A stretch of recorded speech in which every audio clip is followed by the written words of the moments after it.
Hey, what's up, everybody, and welcome to Mondays with Mooch. As a lot of you guys know, one of my favorite things to do on this podcast specifically is introduce stories of people who I've met along my journey and when our lives have passed. And so today I've got a good friend of mine on the show, Adam. And Adam, thanks for joining us. Thank you for having me. I met Adam back in 2011 when I was living in Los Angeles, going to school at Whittier College. And Adam was a legendary fellow down there in the Orange County, Fullerton area. And he's got a really crazy story, so I'm excited to share it with you guys.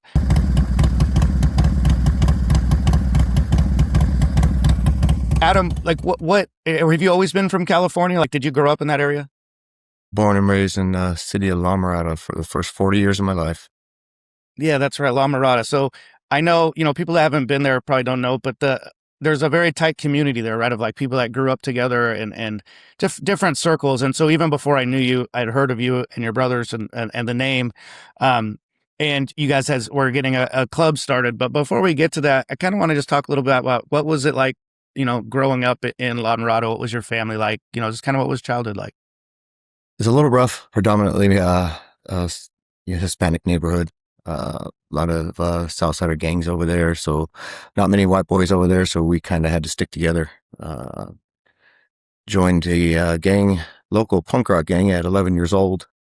And, was that the La Mirada Punks? Yeah, Belcher Street Punks. Yeah, Okay. it's kind of a little offset of them, but yeah, we stuck together and we had to, as you know, you go in a neighborhood like that, growing up and right in the heart of it, you got to stick together just to, little protection amongst each other and help each other out. Yeah, by the time I was 14, did my first juvenile hall stint.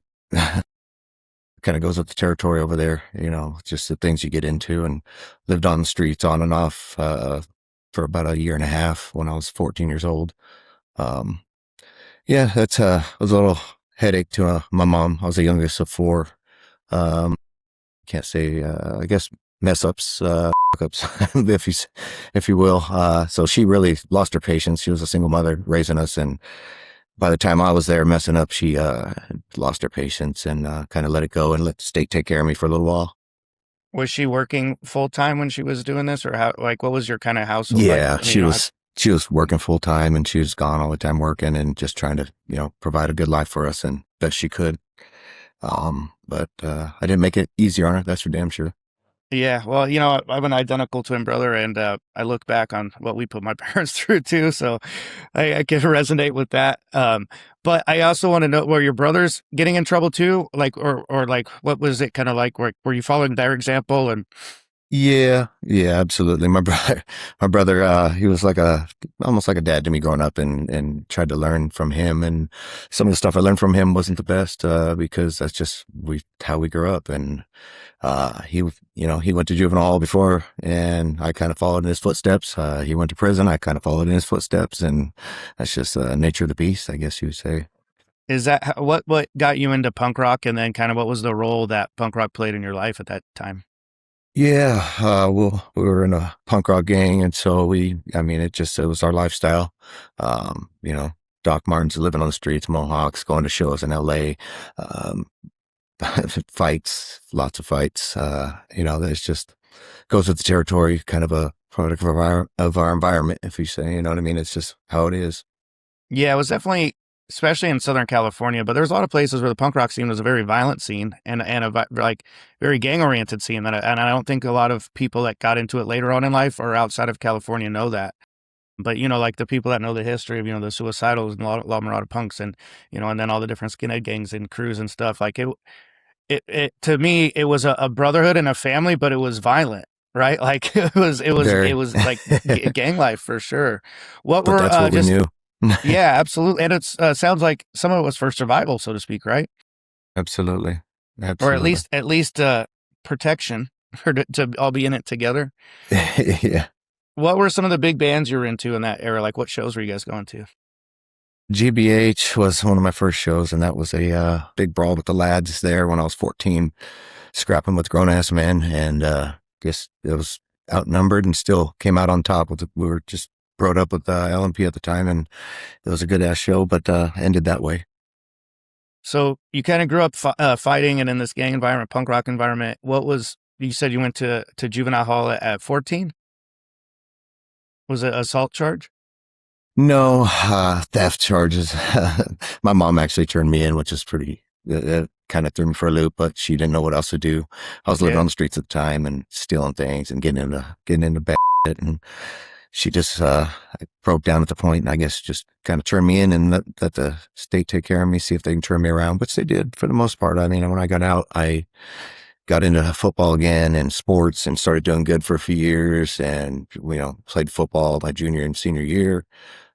Went and graduated finally and kind of went down a good path. Was, headed towards the Marine Corps, but then, had some bumps in the road and it kind of turned me away from that and, went down a whole different path after that. So, Yeah, we'll get we'll get into that too, because there's so much to your story that is really impressive about where you started and where you're at today. Um, and I think and a lot of the viewers know, I work with at-risk youth, and the population I work with is 12 to 17-year-olds that are on probation, and they're generally on probation for antisocial behavior, so stealing, fighting, those types of things, and they're at risk of being placed out of the home, like kind of what happened with you. And it's super common for these families to be a single parent household. A lot of times it's single mother. A lot of the time it's low income because working class families. And and I guess the reason I bring this up is it's when I first had heard about a parent, calling law enforcement on a child. It was like, I came from more of a middle class background. My family's all teachers, and so it didn't make sense to me. But now that I work in that field, I see how common it is. And I also understand it to an extent, right? Like, especially if you're the youngest and mom's been dealing with this for a long time and she's at her wit's end and she's like, I just don't know what else to do. And it's kind of a tough love approach, I guess, so to yeah, speak. I didn't hold it against her after I thought about it hindsight, years later, I didn't hold it against her one bit. Yeah, that's what I wanted to ask. So you guys reconnected and like you guys still had a good or had or have a good relationship? Your mom's still around? No, she unfortunately passed back in 2019. I took care of her Sorry, for brother. her last few years of her life. So she was, bad health and for many, many years. And before we moved here to Texas, back in 2018, well, a few years before that, she was about to lose her house and was upside down on her mortgage and had no options. And so I kind of, found a way to get money out of my retirement 401k and all that and find another house as a fixer upper and put her in that house with my stepdad and my sister and her kids as I fixed it up. And she was able to rent her house out to keep it until the market changed and she was able to get some equity back in her house. And so took care of her there, fixed up another house, moved her into that one before we moved here. And that was back in 2018. We moved to Texas and built a mother-in-law studio here at the house we built here for us. And she lived here about 9 months until she succumbed to her health issues. Yeah, I'm very sorry for your loss, brother. But so it's safe to say that like you said, you kind of understood and forgave her, and then you guys remained close, Absolutely. right? Oh, That's very awesome. close. Absolutely. Didn't go a day without talking to her. Yeah, yeah, that's how I am too, man. I think it's a trait of people that grow up similar to the way we grow up, right? Like there's certain people that are always there for you, no matter what. And anytime I've been in Absolutely. jail or been to court or whatever, mom was always right there, and the first person I called every time I went to jail, even as a grown adult. You know. Yeah, absolutely. So okay, so you got those charges at 14, and then you went back to school. You say you played football. Were you doing other sports, or were you just all in on football? Uh, I was mostly playing football. I did get like a Whittier Daily News made an article, Van Houtte sets example. They followed my story about me living on the streets and in gangs and doing bad shit and, coming out of it and getting back into sports and having people behind me and that believed in me and, guided me back to the right path. And, went to CIF my junior and senior year CIF finals, lost both years, but that's a whole nother story. Yeah, well, But that's still we a played big hard and went accomplishment. to the finals. Oh yeah. And then, like I said, I did go down the right path for a little while and then, dealt with a couple deaths of two close friends within a couple months of each other. And it kind of threw me for a loop and I kind of tossed everything out the window and the path I was heading. I just went a whole different path after that. Got into drugs, got into selling drugs and just one thing led to another. Ended up living in Vegas for over a year. just getting into all kinds of bad shit. When I was talking about the population I work with, one of the main things that I find is that we always try, and a lot of schools these days don't have sports or program, or, pro social activity, so to speak. And I always speak about how important it is. I mean, I did an episode about jujitsu and then what it was like just growing up in sports, but how important it is on so many levels for sports. And I think, you touching on that shows the example that how much it helped you, right? And not only Yeah, that, absolutely. if you're a single parent, they're having probably a hard time with supervision, keeping you under control. Here you are doing something positive out in the community. You're not unsupervised in the community. You're not running wild. And, and generally when you're playing sports too, right, you're focused on wanting to stay on the team if you're super into it. So you're staying out Yeah. of trouble. I mean, it just brings so much positive stuff, as well as those connections you build, working with others, like the team building. So I just wanted to make that as an example, because your story is a really good example of how good pro-social activities can help, at-risk youth or youth that are growing up in tough situations. Yeah, absolutely. Absolutely. So you tried to join the military. What happened with that?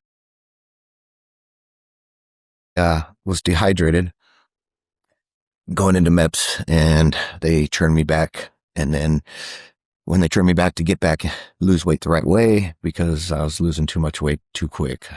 The recruiter's trying to meet his quota. And so then during that time, took a little time off, got in a fight, put my head through a window to hit someone and got a nice little scar from it. It took a while to heal. And during that healing time, I kind of just changed my mind and started going down the wrong path. And that's when I got introduced in some other bad stuff, and just one thing led to another. And my whole path went a whole different direction. I do regret it. Absolutely regret it. That's one of the biggest regrets I have in my life, is that I didn't follow through with that.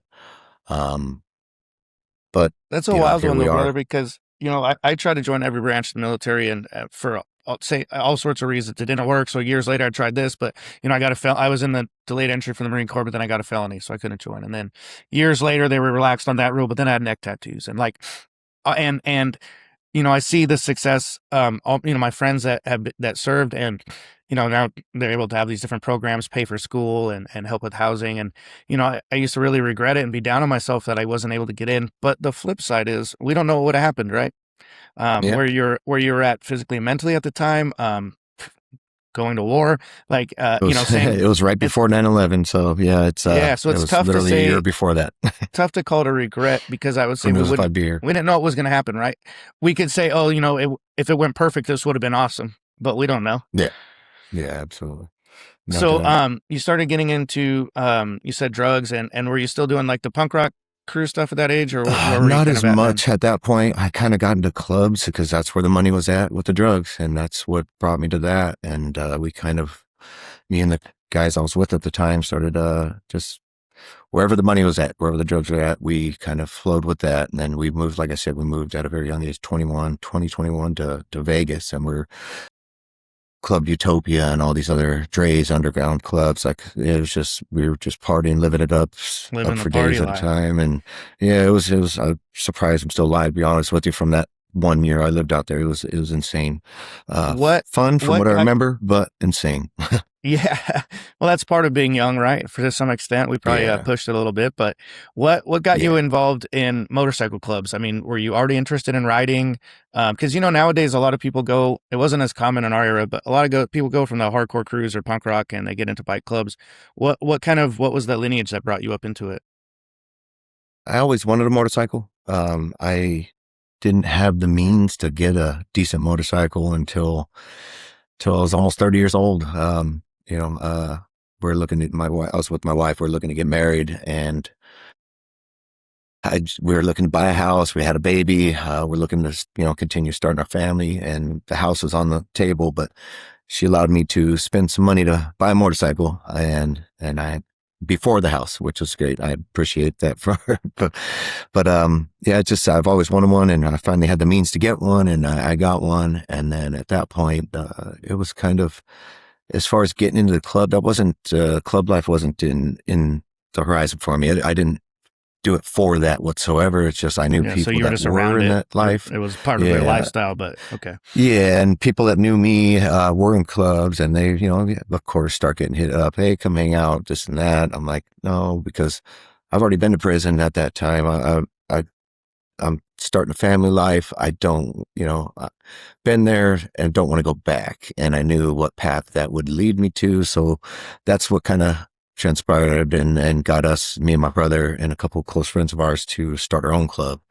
Was it the smartest thing? No, Yeah, but we'll touch I on don't, that too in a few, because I yeah, that's around the time I met you, so I do want to get into a little yeah. bit of that. But are you comfortable talking with like what sent you to prison and kind of what that experience was like? Yeah, I'm good with that. Absolutely. It's like I said, I've got a lot of history that from my past, and a lot of people that know me know a lot about me. But like I was telling you, I'm looking to put it down on paper eventually. I'm just not ready. But there's a lot a lot of wild times and things, and of course we can't touch into everything here. But All it's right. just it kind of opens up that door to kind of let it come out and get to that.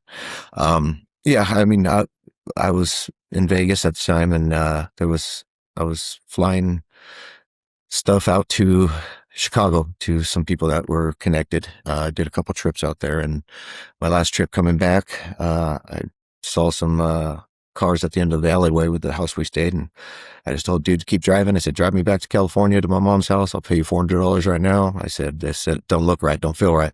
Left everything there. I didn't have any personal belongings other than clothes, nothing with my information on it. I disappeared and went back to mom's and kind of let the dust settle. And yeah, and they were on us. And my dumbass should have taken that as a time to stop. Like I said, once the dust settled, I got back into the same nonsense. Um, So were they looking for you? Like, Obviously was there an not very. active warrant out? No, so the people we were delivering to, wanted us to stay on schedule, our guys, and they found someone that's a friend of ours to do it that lived out there, and he got rolled right off the plane by the feds. Did, 10 years. That could have been me if Wow. I didn't see those dudes, and I put out the alert that, hey, we're being watched. Don't do So nothing. they were waiting for But whoever was going to drop it off. that would have been me if I didn't just have that gut feeling and see those dudes sitting there in the alleyway. And yeah, so instead, I let the dust settle and continued on back in California, and a couple years of that, and it caught up to me eventually, and it always does. Yeah, So yeah, that's what I want to ask you, because I think a lot of people, a lot of kids these days, or younger kids, or I guess younger adults, but people that get into that lifestyle and they see the quick money and the flashy cars and the parties, um, but they don't see the consequences that come with it, right? But B, a lot of people don't think about what the stress of that lifestyle is like. So what was that like? Like constant stress. always looking over your shoulder, whether you're going to get robbed or you're going to jail. It was I think a lie. It was kind of a rush, and when you're young, and I was seeking adrenaline, whatever way I can get it. And it was a wild ride while it lasted. I knew it wasn't going to last forever, That's what I was whether gonna it's ask you. death or Did in prison. you knew that was you'll get Oh caught yeah, or it's a killed at some temporary point, or ride. what was? Yeah, okay. Absolutely, absolutely. I knew, just like mom always says, that kind of path that leads you down, death or in prison. Well, I got lucky and went to prison. So, and that's what kind of made me open my eyes when I was sitting in there reflecting. You have nothing but time, Yeah, how and much time did you get? reflected that not very much. Think just 2 years, and so uh, it was long enough to reflect and just think like, I don't belong here. There's Yeah. so much more out there, and so when I got out, What was it like? Because how old were you when you went to prison? 23, So what was it like being a young 23. guy in California prison? I mean, you came from some rough streets and you were around some gang stuff, so I'm sure you had plenty of street knowledge. But just what was that experience like? Yeah. Well, it'll definitely make you become a man real quick. You think you're a man until you wind up in there, and you're faced with the situations. Everything's about a race in there, and you got to pick a side. You got to pick a team, and that's where you go. And it was definitely it woke me up. But survival kicks in, and I knew that when I was fighting my case, they wanted me to throw names down, this and that. I said, no, that ain't happening. This is my time to do. So, with that, I knew I was going in. There's no getting out of it. And so it's a whole different world. And And if you don't, like, if you wouldn't have handled business, it would have changed your experience there quite a bit, right? yeah, and then it can put a target on all of us as far as white boys. And so we're very small number everywhere throughout the prison system when I was in, definitely a minority everywhere we went. And I was first termer, and I was told not to get into politics. I'm short term, and don't tell anyone my time because I'm short term and I'm going to run across people doing hard time, and I just wanted to keep my head down. But I've got a natural leadership, that's with me, and that's, I got pushed into taking charge and in taking the keys on wherever I was at, and so it was an eye opener. What role It was did ego play into it? And what I mean by that is, you're growing up in a tough crew, in a tough neighborhood. You're developing this reputation as a tough guy and a fighter. So what role did, I mean, what kind of checked your ego was it when, you go in there, I am a tough guy, I can handle this, and then those things start happening? Just kind of walk us through mentally what that was like. Yeah, I kind of got pushed into it because there was some incidences happening on the main line, and I was in reception prison, and I kind of got pushed into it they kind of got voted into it by the whites. We had a meeting. It was I didn't want to, but I knew if I said no and I didn't take charge, that it could have got real bad for us. And so I like a challenge, and I always have. I don't back down from anything. I never have. That's one of my downfalls. But I'm there, and I knew that I had to do what I had to do to try to make a smooth ride till I get out. And I can't just sit there and let things happen to people in my race, and then to people that I'm linked up with during that time. Let things happen to them, and so it kind of just fell in my lap. Did I want to? No, I kind of just wanted to take back seat, short term in it. Didn't want to get involved in all the politics bullshit. But what everyone tells you, right? Go in there, keep your head down, stay out of it. But I think you're making the point that it's kind of hard to stay out of it, especially if you're a man of morals and values like you. Yeah. And I got voted into it. So it was like, I kind of got pushed into it. And so, so you're kind of living in you're kind of living this fight or flight for the whole 2 years, but you also were saying you had time to really reflect on your choices. So what was your mental shift or your mental change of where life's going to be like when you get out? I just looked around. I saw, while I was fighting my case for months on end over in LA County, I saw a couple of buddies I knew from the streets come in and out.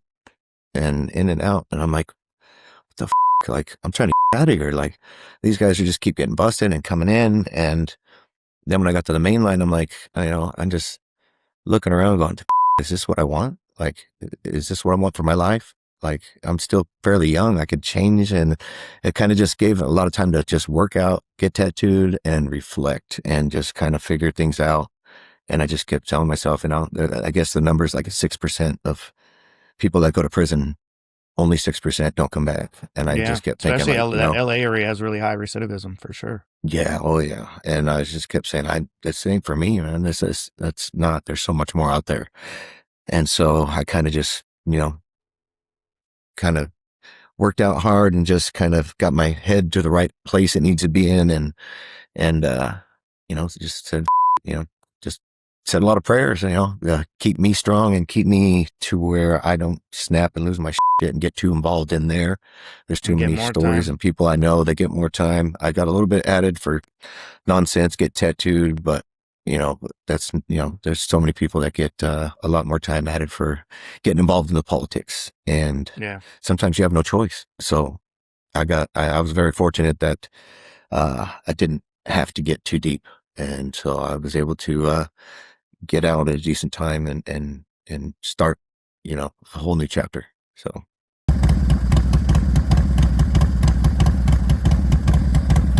So when you got out, you were what, 25, 26-ish? What 25. what were Yeah. 25? What were the steps you initially were taking to try and get back on track or to start working towards a better life? First thing was to get a vehicle so I can get a job, a decent job. And I was doing odd and end jobs with a buddy of mine, and he helped me out big time. And I tried to get into the elevator union because I knew it was a career, not a job. And I needed something, just a solid foundation. And I was tired of doing these odd and end jobs for 6 months after I got out. I'm going, doing this, doing that, digging holes, digging trenches, sweeping, just a bunch of nonsense, but just to try to stay out of trouble and make some money. And a buddy of mine, he actually, my parents weren't financially in the position to help me out and get a vehicle.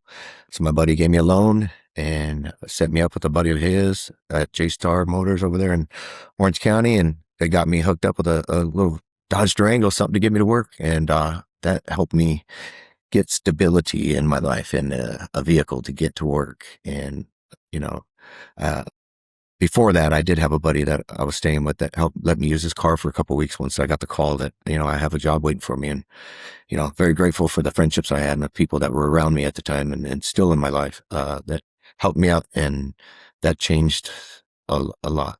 Yeah, having My having whole good drive. support, having good support and a good community around you, right? Like people that care about you and help you out is monumental because if you don't, it's really easy to slip back, to go back to what you're used to. And that's what I was going to ask is before you went to prison, had you ever had a job?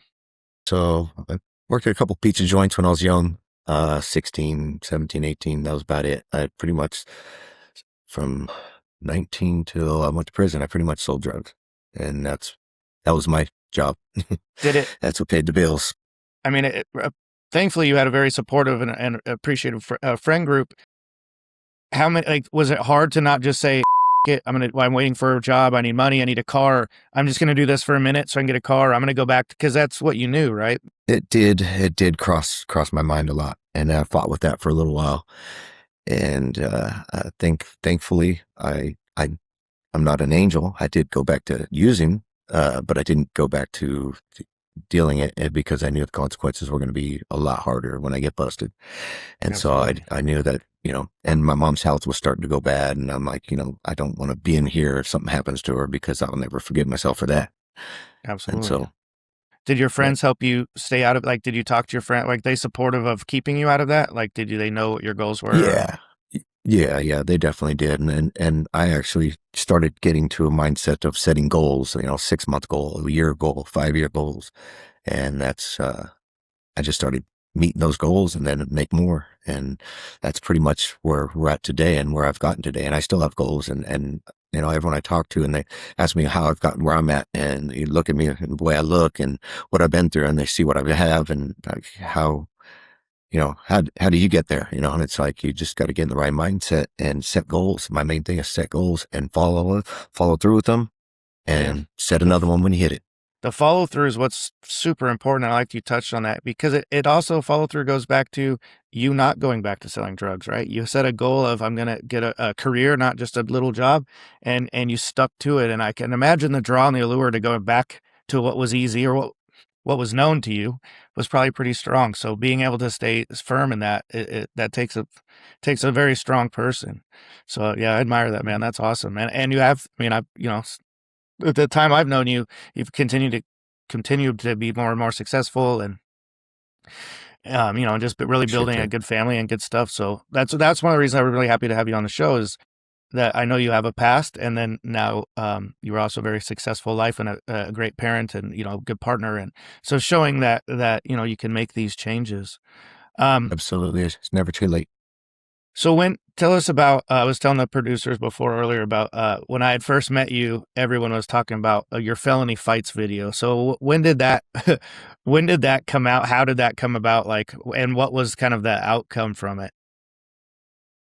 Well, I was out on parole and I needed money. I was doing odd and end jobs to stay afloat, had no car, had no guidance yet. And a buddy of mine was in one and he knew that I loved to fight. And so he hit me up one night. I ran into him at a club and he's like, "Hey bro, you want to make some money?" I said, "Yeah." He's like, "You want to fight?" you make $100 to lose, 500 to win. I said, I don't plan on losing, but yeah, let's do it. So he set it up, and literally the next morning we're driving out to Coachella Valley in the middle of the orange groves, on like 2 hours of sleep, still drunk. And yeah, it was a pretty memorable one. We show up out there, and it was just like a straight out of a movie scene. It's kind of weird. Everyone starts pulling in the orange groves out in the middle of nowhere, popping trunks. And it was like, all right, is this going down right here? What the hell did we walk into? Like, it was a little surreal. And, they said, all right, well, here's the dude you're going to fight. I was like, all right. And that's pretty much how it went down. And it was a little wild. Yeah. So driving out there, and did you know who you were going to fight, or you just know you're going out there to fight? No, I did not know who I was going to fight until we hit the gas station. And there was coming out there was a dude from NLR and another skinhead, and then me, and then a Mexican dude. And they just said, I thought I was going to fight the Mexican dude, but they said, no, we don't want to put the two, against each other, two skins against each other. So you're going to fight the dude that just got out that morning. So his name was Dope Fiend. I heard he passed, a few years back. So, but he had just gotten out that morning, I guess. And so he was looking to make some game money, and he got his $100. Yeah. I gave him that. He was lucky to get that. It was a tough, a pretty savage fight. So, so once it's over, you maybe probably sobered up a little bit from that. What did you do to celebrate? And then what was the outcome like, as far as people talking about it, getting shared? Like, did you realize that would get so big? No, I had no idea. Just like to fight. I like to make money, and that's pretty much where it fell. And then next thing you know, I'm getting a couple months later, my wife and I in Catalina, and we get recognized there, Vegas. Like, we're getting people, hey, I saw your video. I'm like, oh, you're that guy that beat up the Nazi lowrider. Yeah, right. And it was just kind of a trip. It was a little bit of a trip, but after that, I was looking to do more with them, but that got shut down due to some things on their end. It wasn't that legal, or and so there was some legal, that went down, and so they stopped doing producing those. And so I started training at that time. I was like, you know what, I'm going to start training. I used to train to box for when I was 18, 19, for a little while. So I was like, I'm going to start training and start focusing on that, because I want to, keep, focus on something good, keep me in shape, and train for a little while. Then my wife, we weren't married at the time. She got pregnant right away. And so, now we're right in a room, and we got a new baby in the room with us. And there's, 6, 7 people that live in that house. And it was a party house. And so we're looking to get out of there. Punk rock and house. So, it's we're just partying, and, it was what we could afford at the time, and trying to take care of our daughter. She was an infant. And so I had to give up training and start working overtime, and then started working construction after work, just to try to make extra money to try to get out of there and get, rent a house. And so I was able to do that after a few months of just getting to the grind. But then after that, the fighting just was in the rearview mirror at that point. It was just focused on take care of my family, my new family, make sure they don't go without, and trying to get them out of that situation. So you never went back to training at all? No, never did. Because when I got my first felony at 16 for assault, and one of the judge's orders, because I was still in high school, so I had to do I did jail over winter break, and then jail over summer break.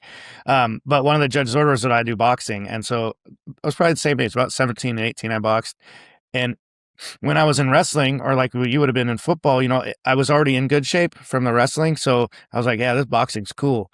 When I graduated and I tried to stick with boxing, and I was partying, and I wasn't keeping up with my health, boxing sucked. And I realized how quick and out of shape I was, and how tough. So I kind of fell out of that, and never really went back to it. I found, jiu-jitsu in my 30s, but it's kind of the same thing. I had some history of boxing. I really liked it, but I just don't really get a chance to stick with it. Have you ever thought about doing like jiu-jitsu or doing any sort of training? And I thought about getting back into it now that I have more time and things are going good, but I've had 2 cervical fusions like yourself. I have a whole roll cage right here on C5 to 7.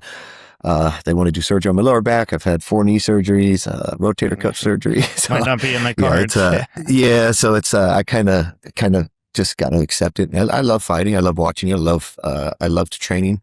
Um, I love to train. I like to teach my kids. But it just, I had to accept the fact that, yeah, I was good at it. It just wasn't in my cards anymore. So I just need to focus on taking care of my family, because my main thing now, my main focus and my main drive has been my family, my wife, my kids, providing for them. I came from, broken home. My mom raising us by herself, and she did everything she could to give us what she could. And one thing she did give us was unconditional love. And that's what I give my kids, make sure that they know, not a moment they walk out of the room, they don't, I don't tell them I love them. You know what I mean? It's All of that. just, and so that's the one thing I can give that it don't cost nothing. You know what I mean? It's what my mom gave me. And that's what she, brought us up on. But as far as, I work my ass off just to make sure that they don't go without, because I know what it's like to go without, and I know what Yeah. path I went down when I went without. And I won't allow that for my children. No. I So love that. I love that. And that, I mean, that's the best case scenario for people that have to grow up in ways like that, is that they learn that and they try and break that cycle, right? So that's another thing I admire about you, brother. I do want to kind of talk about, so when we first met, I was down there going to school, and some of my mutual friends in my chapter were talking about you. Goose had known you, and you guys were kind of in the same area. And what, I don't know if our viewers know like club politics that much, but generally there's a lot of different clubs in Southern California, but it's all there's the main clubs too, right? And it's really tough, in fact, nearly impossible to start your own club, get permission to start your own club, and run independently without being a support club. And so when I had met you, it was you and your brother that started that club. yeah, it was me and my brother and a couple close buddies of ours. And, all the clubs were interested in you guys. So you were one. Not only did you stand on your own, but you guys were invited to Angels parties and Vagos parties, Mongols parties, and it seemed from my perspective, and if you could correct me if I'm wrong, but it seemed like you guys were welcome everywhere. Yeah, we knew it was going to be a wild ride. We knew that starting in the heart of where all the big clubs pretty much came from and are established, that it's going to be a rough ride. We were aware of that, but we also, like I said, the one thing that we were getting pulled different directions before we started, and we just decided that we don't, we've already been to prison, and my brother already did 2 terms, and we're looking, we're trying to just build our lives with our families at that point. And we didn't want to take that away. And so yeah, it was a big decision to start that, because it did ruffle a lot of feathers. We were welcome in some areas, and then we had a lot of other people that didn't really appreciate the fact that we're, showing up like we did. And so it came with a bumpy roads, definitely What bumpy was roads. the initial goal? Was it just brothers to ride with, and because it was your family and then close friends, right? Yeah, it was family and close friends. Initial, it was almost a challenge to see if we could, and Another one it of your was, goals. yeah, if we could, and how far we can go. And we went far, and we'd still be going strong. Had my brother and one of my closest buddies, who was president of one of our chapters, they both decided in 2016 that they were moving to Texas, and so I was like, man, I can't keep going over here. I can't leave them. It's my best friends, my brother and my best friend. I'm like, yeah. So we just, came to a decision that we're going to retire the club after 5 years strong. We went through a lot of stuff, had a lot of meetings with the big boys, and it's just, as you wear a patch and someone else does something, it's always reflecting upon you as well. So I had a lot of explaining to do, a lot of meetings to do, and so it was a good time for the most part. But the one regret I do have is the time it took away from my family, from my wife, from my kids, from events, from things, because being a president of the club and a founder, it was a lot. It was a full-time job. And Yeah. cleaning up messes and showing up to events and showing face. And it really, I'm surprised she stayed with me through that time, which I'm very grateful for. That's something that a lot of people don't talk about, but on Patched, it comes up a lot on the other podcasts we have from ex-members, right? When you know how it is when you're in it and you're a goal setter too, so you're on your mission, you're focused, Yep. and you're thinking, okay, I'm balancing the club, I'm balancing my family, I'm balancing my job. It's kind of working, but then when you take the step back and you realize how much time you took away from being with your family and your significant other and everything, it's pretty crazy. And that's saying too that you guys, that's one of the reasons that you didn't go to a 1%er club, right? Is well, that and the Absolutely. risks. It would take even more time. And I think what a message I would like to get across to some people is a lot of people these days don't want to join a big club, so they want to start their own. And on paper, it's sick. You get to ride bikes, party with your boys, and you're always having a good time. But when you're in these states that don't let new clubs establish, and when you're not soft, now instead of riding and partying, we are being defensive, or we're pretty much, I don't want to say running like a gang because it's not illegal shit, but you know what I mean? Like you're Yeah. always prepared. You're militant would be the way to put it. You're putting yourself at risk. And it went from this is all brothers we're going to ride with to we're defending ourselves. And, and so I guess my point is those risks that you didn't want to take by joining a bigger club still were It kind of came up present. anyhow. Yeah. Absolutely. Especially towards the end. We were getting pushed by all three big ones there to basically you're with us or against us. And that's where it kind of finally got to a point to where, we decided to make the decision because, my brother's moving, my other brother's moving, you know what I mean? So I'm like, I'm moving with them. I'm just can't do it. So I just, And I think there's a it bit was of a tough decision. Very yeah, I tough. bet. And there's also a bit of a double-edged sword about your situation is initially you guys were welcome everywhere because of the respect that you guys carry in that community and that everyone knows not to you're tough guys and you're respectful guys, so you guys had all this respect, which at first was helpful. But I would say from the position I was in one of those other clubs, the hard part is, or the caveat to that is, you'd be an asset. You and your guys would be an asset to one of the big clubs, Yep. right? So Yep. it's almost like there was so much respect for you that first it was like cool, but it was also it's cool. So let's get him to hang around and see if how can he benefit us is what happens in those situations, right? You become a big Yeah. player on the board, and now instead of being welcome everywhere, now it's pick one. Yep. It got to that point. It said basically you're with us or against us, and we're getting pulled and pushed all directions, and it got a little wild at the end. And so yeah, we had to, have some talks and sit down with some people and let them know that no, we're gonna, with all due respect, we're gonna retire our club, and it was like I said, we went through a lot over those 5 years. Learned a lot, about brotherhood, people I thought were brothers, you know what I mean? There was a lot of, good times and bad times, backstabbing, power struggles, the people that all of a sudden put a patch on, as you know, that never been nothing or never been Playing a about role. nothing. They get a patch on, all of a sudden they're 10 foot tall. Yeah. And then they're the ones you got to watch out for because those are the ones that are the hot hits. Those are the ones that are going to get you in a wreck. Yeah, they're trying to prove something, So, and they don't necessarily oh understand yeah, consequences because they never had to deal with them. And those are also a lot of the times I've noticed those are the ones that do all the backstabbing because they want a title or a position. yep, yep, exactly. It got a little messy in our little club too. I mean, at one point we were about 30 strong. We started 2 chapters and got to a pretty good place, but then a lot of that came into play, and then a lot of just started seeing true colors about people, who they are, and who they truly are, and when they're put in situations. And so I lost some childhood friends that were in the club that I never talked to again. Same. Lost some people I thought were brothers and thought I would be with them all my life, and I haven't talked to them in 10, 12 years.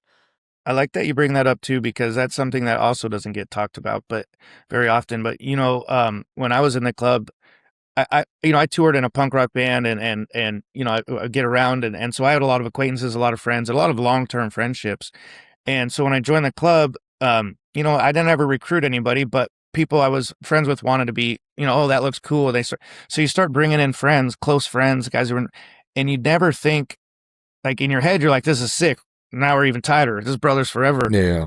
But you don't ever really think that not too many people make it in club life. And generally, when they fall out or you fall out, now you're severing friendships that you've had for 20 years.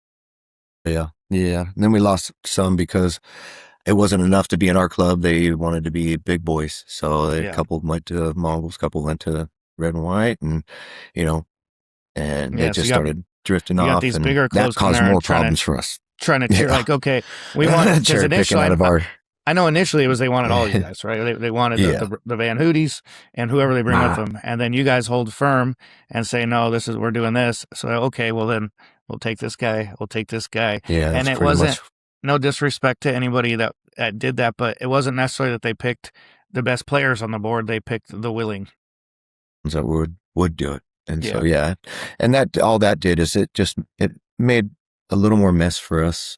Well, yeah, because now they're carrying some sort of animosity or whatever, and now they get to be, especially the And guys that did that. Now they're the big guys. They're better than you. They're bigger than you, right? yeah, and they're also at the other part of it is these are guys that I grew up with, and now I've got some over black and white, some are red and white, and so now, Yeah. you know, I'm like, who's your true friend? Who's your true brother? You know what I mean? It's like, it Yeah, I just saw kind of you hanging stirred. out with so and so. Yeah. And so you kind of sever those relationships because of that, because it's like everything I do and where I go and who I talk to now, it reflects upon everyone in the club. And so now I'm putting other people in jeopardy. And so I have to take that into consideration as well. And it's just, it was just, yeah, it turned into just too much drama and too much politics and too much trying to explain yourself. You know what I mean? And it got a little overwhelming. When you were doing the club stuff, were you still going to punk rock shows? Were you still kind of involved in the punk rock scene, or did you kind of get out of that? Yeah, we had a couple brothers that had come from LMP and stuff, and they were live in the scene, and so we could go to shows and with them, and but majority of my time was consumed with running the club, club stuff, just getting, you know what I mean, trying to build it, trying to make it strong, trying to recruit. You know how that goes, and it's like it's just, that's all. Other than working and family life, every other bit of time was put towards that. And something that was unique to your situation is that the club was well known and well respected based off of you and your brother's reputation. So I imagine that whole club is a reflection of you. So it would be hard to not be involved 110% because it's a reflection of you, right? Absolutely. Absolutely. And that's where it was so tough to come to the final decision of retiring the club when we did, and how we did. And other brothers were not very happy because they're like, we'll continue it out here. And I couldn't do that because it was built on our name, our reputation. And I'm not going to let that get dragged in the mud, because I'd rather go out on a decent note of, you know, respect amongst the biker community. So you move to Texas, you follow your brother out there? And what happens when you get out there? Like, what did life look like when you first started out there? It took some, I mean, it's different pace. It's a lot slower. It's just, people are kind, genuinely kind. And so it took a little getting used to people waving at you that don't know you, because we come from LA and you wave at me and I don't know you. It's like, who the f- are you? You know what I mean? When someone asks you where you're from, it's a little like, different, you want to know where I'm from? Different meaning, right? Yeah, absolutely. Absolutely. Yeah, people that don't understand gang culture in California don't ever get that. But I remember being on tour, and I was like 20-year-old skinhead dude, and we were playing in Pomona at Glass House, and I remember some little kids like, "Where you guys from?" I'm like, "Oh, Oregon." And he's like, "No, where are you from?" I'm like, "Oregon, man." And then someone was like, "No, he's asking what neighborhood you're from," and I was like, "Oh, yeah." And then as I got older and spent more time down there, I realized that normally if someone asks you where you're from, you better just start swinging, because they don't care. They don't care. They already come up to you now. They don't care where you're from. And so when you move, you get used to that lifestyle, then you're at a bar in the Midwest, and someone's like, "Where are you from?" I'm like, "What do you mean? What do you mean?" So I think that's funny, and that's something that was part of the lifestyle difference, I would imagine. Definitely got to adapt. And I mean, it's just kind of crazy out here with as tattooed as you are and myself. I mean, it took a little getting used to. I can go to gas station and run into an old lady that will spark up a conversation and just sweet as can be. And just genuinely cared and just have a nice 5 minute conversation. I'm like, walk away going, man, this is weird. I can get used to this. Like, I'm That's not one of the getting reasons I judged. don't. I'm like, When people ask if I'd move back to California, that's one of the main reasons I didn't like it was A, pace of life, but B, everyone was in their own little world. Everyone's in a rush. Everyone's kind of maybe not even intentionally rude, but it's just a culture. And then yeah, I absolutely. moved to the Midwest, and I'm in the South, and Texas is real similar too. Where man, my neighbors are waving at me. The mailman waves at me. Uh, Yeah. I walk Yeah. into a Circle K, and the lady behind the counter's calling me sweetie and honey, and people are asking me about Yeah. did your tattoos How's hurt? your, But it's like comfortable talking right. about tattoos, and then you're talking to strangers for 15 minutes. Like it's crazy, Yeah. but I mean, I love it, but I Yeah. never Yeah. got that It's in definitely, California. no, absolutely not. Absolutely not. So, I mean, it was definitely the best move we could have ever done for our family. It was, even though La Mirada, it's a pretty good town to live in and raise kids, it's just got to a point where crime is getting it's picking up. And it was like, I didn't even want to let my daughter at 12 years old take the trash out. And so I knew at that point it's time to go. And I came to visit my brother. He had moved out here in 2017, and I came out to visit him for Thanksgiving. And it was literally the first day that we were here. I realized, okay, I need to be here.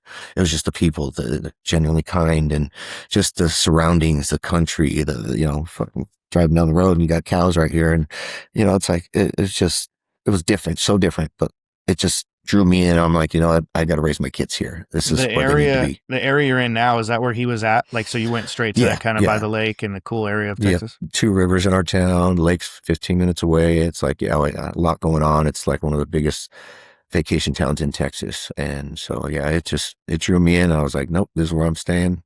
I'll probably end up, dying out here in this area because the hill country's beautiful, great riding, water everywhere. Yeah, that's Yeah, awesome. yeah, And yeah, before we talk about us running into each other down there, in California, a lot of the guys, when you're out riding and stuff, even when you weren't in a club, a lot of the club guys knew who you were. So how did that work in Texas? Because you stand out, you got a lot of tattoos. Did you start like getting the attention from the clubs there? yeah. We found out that a handful of the clubs thought we were black and white, and Because so your style, they were the it's black the and way white we look, boots where and we come yeah, from, yeah. And it's yeah, just they automatically thought my brother and I were, and my buddy Justin, but no, we just said no. We're independent. We used to be in a club, but not anymore. I'm not doing that life no more. It's just, I'm happy out here. I mean, it's just the beautiful riding right out my door. We'd have to ride in California through traffic 2 hours just to get something even halfway decent yeah, to, clear the mind and just enjoy it. But here it's literally out my gate, yeah. half a mile Riding up the in road. California is not mind numbing. It's stressful as. Yeah, stressful getting there to where you want to go, and it's stressful on the way back. And yeah, it's very. I love it out here. So I was out there for that Texas Hill Run in what 2021 or 2022, sometime around there.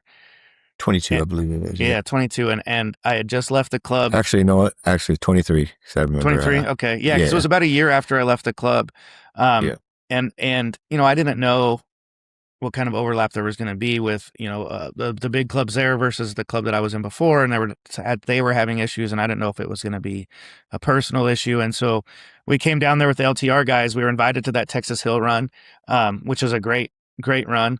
yeah. It was That's a good awesome time. ride down there, but all the guys were kind of on edge a little bit. We were running our security protocol just in case, and I think we had been in the venue 5 minutes, man. Eyeballing things, checking things out, and I hadn't really met your brother more than in passing a couple of times, and here comes Yeah. this giant, walks up to us and he goes, Mooch. And I'm like, we're trying to read him. Like, how do I know this guy? Is this good or Right. bad? I watched my guys kind of fan around and I was like, damn it, dude, we're going to have to fight this big ass dude. And then you came walking around. I go, oh, no, it's my homies. It's my homies.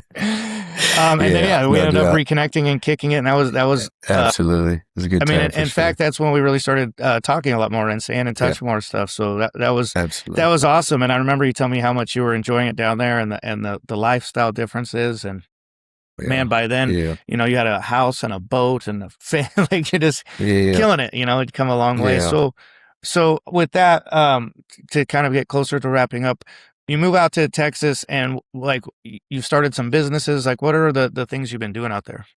Well, I've man, my body's breaking down. I love what I do. I'm an elevator mechanic. I'm in repair. Been doing it, like I said, 22 years, but my body is hurting, bro. So I mean, I need something to be easier on the body to where I can retire. Because I mean, we can't fully retire till 58 to get our pension, and I can't make it to 58 physically.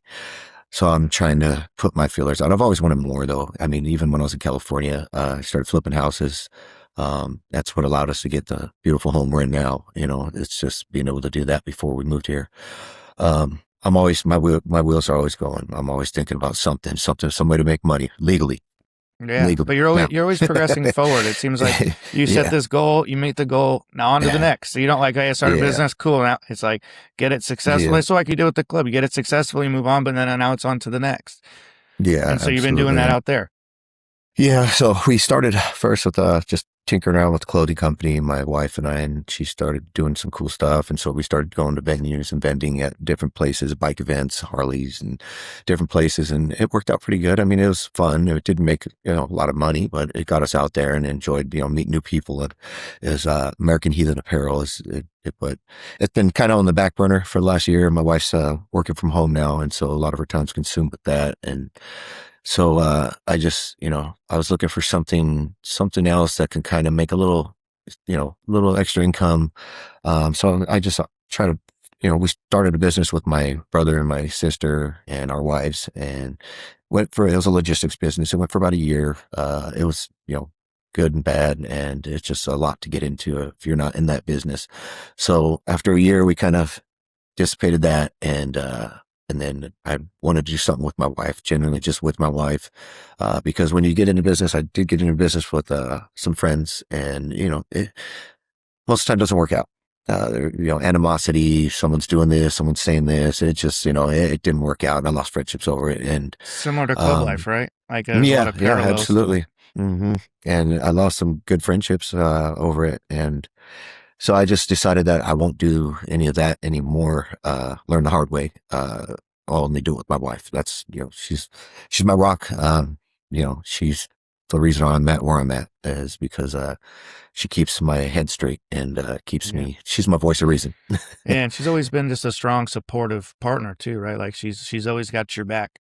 Yeah, absolutely. Absolutely. Over 21 years we've been together, going on 18 years of marriage. And, It's yeah, incredible. she's definitely, yeah, she's awesome. But she's not afraid to tell me when I'm messing up and, whip me into shape and get me back, get my blinders back on. And, it was, it kind of, it's what I needed. I've always wanted the family life, and I found the perfect one, the most loyal person I've ever met. So I'm very blessed and fortunate for that, because that keeps me driving and wanting to be a better man tomorrow than I am today because of that. And, you know, Absolutely. And for a guy that's so but driven and always setting goals, to have someone supportive and behind you or beside you, right? But like always being there, it's got to be a huge asset. absolutely, absolutely. And as time goes on, I mean, we've gone through a lot of trials and tribulations just over the past few years, family ordeals. I'm not sure you heard a little bit about it, but it's like something that went down with me and my brother that, we didn't talk for 3 years, kind of lost friendships, family, kind of pushed everyone away, went through a bad time, with it, but it actually helped us grow as far as my internal family, my wife, my kids, myself, and focus on more on us and the people who me grow. You know what I mean? And so it's just, it's been a good couple years, even though it's been a rough couple years with not having certain people and family in your life, but it's Yeah. actually allowed us to focus more on our household and our goals and what we want. It's really tough to be independent. Like I'm an identical twin, right? And I know how tight your family is. And so to do things on your own away from family is a challenge, right? Because you grew up in all these tough situations, but you were always there together, and Get everything moved together. around together Yeah, to the club, and so not having that currently has got to be pretty tough. But it's also super cool that you continue to move forward and and you get to focus more on family too, like your immediate family, like you said. So there's positives to it too. You know what I mean?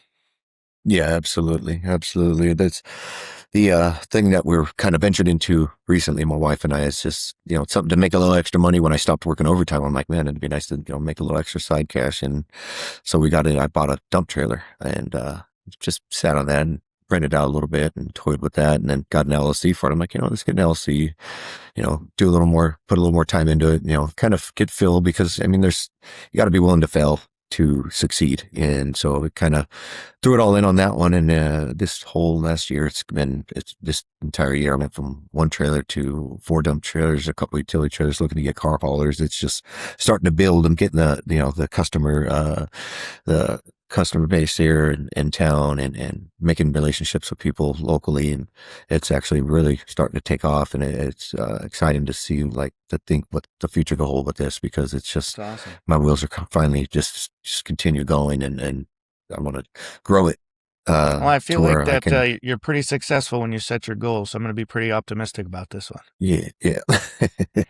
So what Yeah, about my goals. your kids? Are your kids old enough to move out yet? Are they playing sports? Like what's that life? What kind of life is they like in Texas? It's all about sports out here. So yeah, they take their football serious. My son's Yeah, they going do. into his junior year, just started Hell Week on Monday. So yeah, he's probably taking a nap right now. They do Hell Week, instead of doing like when I grew up, they do 2 hours, take a break, do 2 hours in the day. The weather's so bad here right now, 105 degrees during the day. They do it all from 6:30 to 11 in the morning to try to get it out of the way. So Oh, yeah, yeah, he's feeling it. But it's all worth it. He that'd be loves good it. for 'em. Hell yeah. And so, my daughter, she lives here with us. We built a house with the mother-in-law quarters for my mom. And so it's it's got a little kitchenette and its own entrance and bathroom. So she's there. She's been in a relationship with a great young man, and he's been together for 3 years, and they're talking about future stuff. I just helped get him into the union. So he's an elevator, basically prospect now, probationary, but it's Imagine like a having, prospect. It's like they treat him like that. imagine It's going to kind meet of your crazy. girlfriend's dad, and it's Adam Van Houtte. Yeah. So he's doing really well, and she's talking about future with him, but she kind of broke it to us the other day that she doesn't know. She doesn't want to move away, though. She knows the time's coming, but she doesn't want to be away from us. And Yeah, I'm well, like, you've the time's going to established a come, baby really, girl. I think you've established a very tight, meaningful family. I think, Absolutely. what I really, really admire about your story, and the big thing I want to have you on here for, is that instead of letting your past define you, you learned from your lessons, and you continued to improve, and not only improve for yourself, but improve for your family. And that's my big takeaway with your story. And I think it's awesome. And I hope that other people could hear this and not give up and say, I just set goals and be consistent and be a man of your word. I'm going to give up many times. Believe me. Believe me, I want to give up many times. And glad I didn't. There's some rough times, and then it's just, I like to sit on the back porch almost every night with my wife and just sit down and watch the sunset and just reflect of like where we come from, when I met her, where we're at, and just where we want to go. Like, Yeah, we're not 20 done. other people in a house with a Yeah. baby. It's just, Now, how you oh guys yeah. are sitting in the hill country and your back And porch. It's amazing. I love my simple life now. I live a very simple life. I go to work, I come home, spend time with the family, occasionally get out and enjoy some drinks with friends, but it's like, and go on some rides, and it's Visit Savannah soon. very, But yeah. I love it. I love it. I wouldn't Awesome. change it for the world. Well, thank you so much for coming on, brother. Before we get off, is there anything that you want to plug? Where can we find your businesses? I mean, do you have a website or social media for that stuff? I did just create a Facebook page for Heathen-Hauling. So Heathen-Hauling LLC. We provide dump trailer services. I've been doing junk removal, things of that nature. Trying to grow that. Looking to grow that here in the future. It's just starting to take off. So locally in my town and then Austin and San Antonio surrounding areas, been providing services for them. And so I'm looking forward to see where this takes us. Awesome. Well, thanks so much for taking the time, brother. And that was a great one. I appreciate you.